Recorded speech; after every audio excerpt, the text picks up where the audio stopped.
রহমানির রহিম।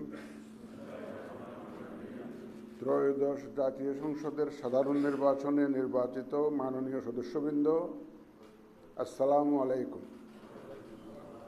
আপনাদেরকে আন্তরিক অভিনন্দন। এখন আপনাদেরকে শপথ বাক্য পাঠ করানো হবে। আপনাদেরকে অনুগ্রহ করে দাঁড়িয়ে শপথ পাঠ করার জন্য অনুরোধ করছি।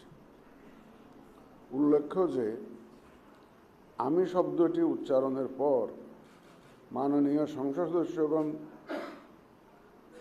ডট চিহ্নিত স্থানে নিজের নাম পাঠ করবেন। আমি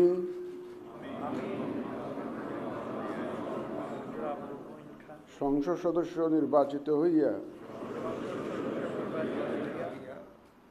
সশ্রদ্ধ চিত্তে শপথ বা দৃঢ়ভাবে ঘোষণা করিতেছি যে আমি যে কর্তব্যভার গ্রহণ করিতে যাইতেছি তাহা আইন অনুযায়ী ও বিশ্বস্ততার সহিত পালন করিব। আমি বাংলাদেশের প্রতি অকৃত্রিম বিশ্বাস